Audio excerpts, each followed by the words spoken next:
Hi guys, Scott again, and welcome back to the channel. Now, you join me in my daily, in the Mini, but I'm not really, that's not what this video is about. So, I know I haven't showed you much of this on the channel, but today, as you can see by the title, I thought I'd have a quick discussion piece on just some thoughts and just try and make a little discussion bit in the comments, people's thoughts, opinions. I know very much where they're going to go on this, but on the subject of EVs. Now, I personally have always owned pretty much petrol cars. I think out of the 11 or 12 cars I've owned, I've had two diesels. Every other one has been purely petrol, and I'm a petrol advocate. I love the noise, I love the feel, I love the personality of the car. I've never driven an EV, and Legacy Scott would have always been dead against it. However, there are certain EVs that have been coming out recently that I've taken a little interest to.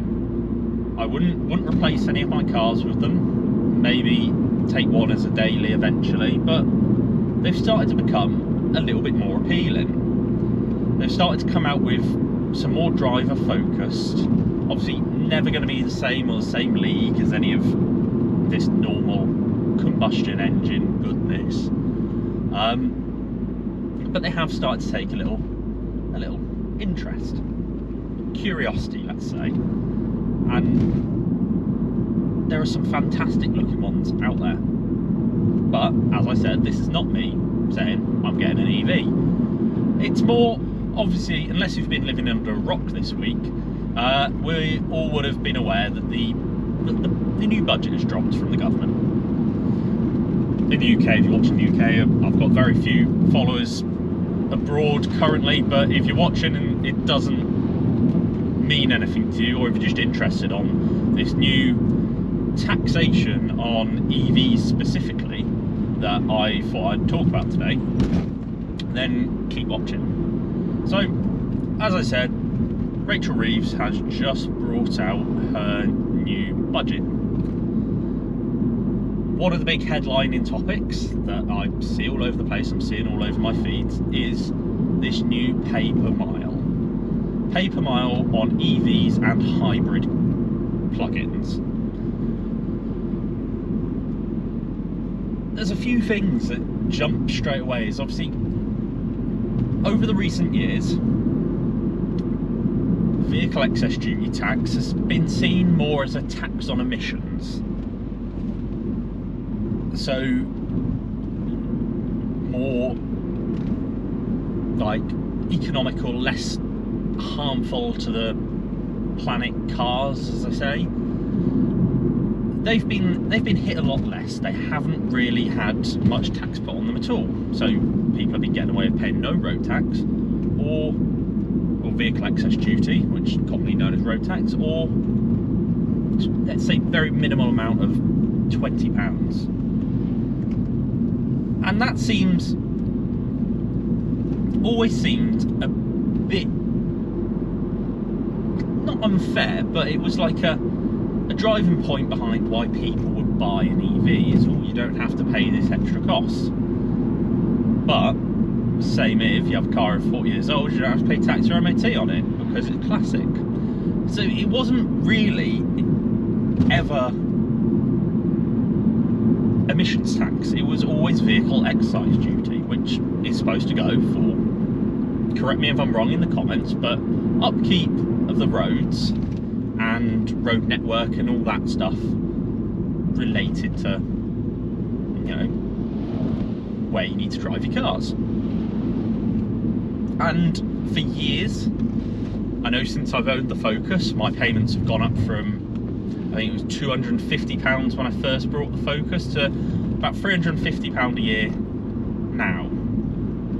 That is pretty much a 50%, coming on 50% on top of what I was paying before, up to where it is. So it's £350 for the Focus and £380 for the Volvo. Now, when this tax isn't supposed to be against emissions, it seems a bit unfair that they weren't paying it. So, some sort of taxation towards EVs, I do see and I do follow behind. But they've obviously brought in this new pay per mile tax.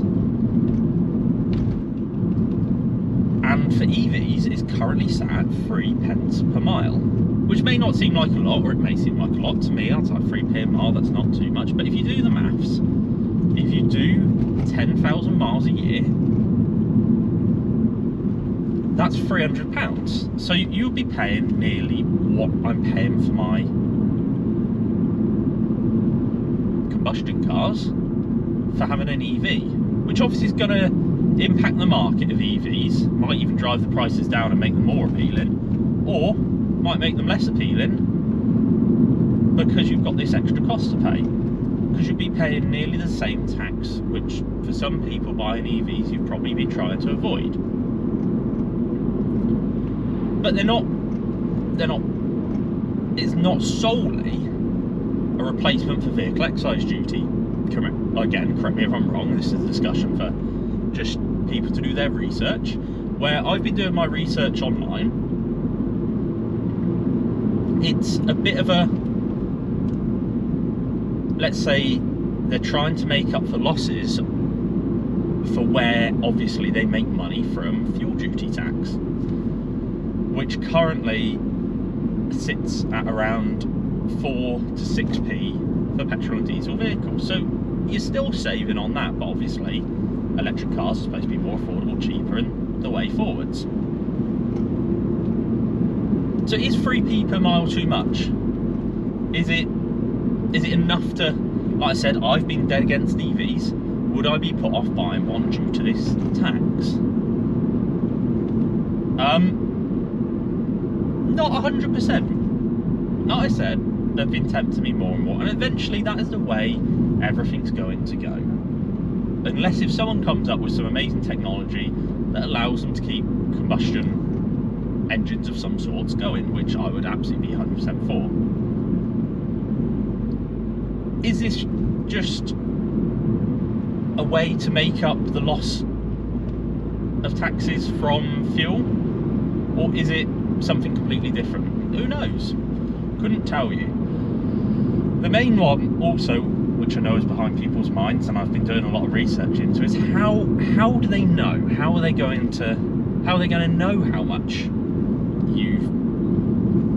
mileage you've done? What happens if you get overcharged? What happens if you get undercharged? Now, from doing my research, it looks like at the start of the year, much like when you give your insurance a rough estimate of how many miles you're going to do, you go and you pay your vehicle excise duty, your VD, and you say, I'm going to drive 4,000 miles this year. If you drive 5,000, you'll have to pay at the end of the year when you go to renew. If you drive 3,000, you will get a little refund on what you've paid.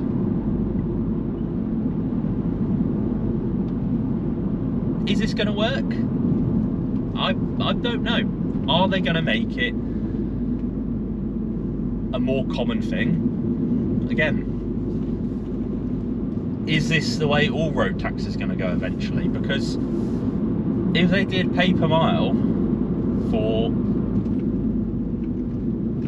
every car at 3p per mile, I would actually save a lot of money on car taxi, and I'm sure there are people out there who would. But for now, it's just something a bit interesting.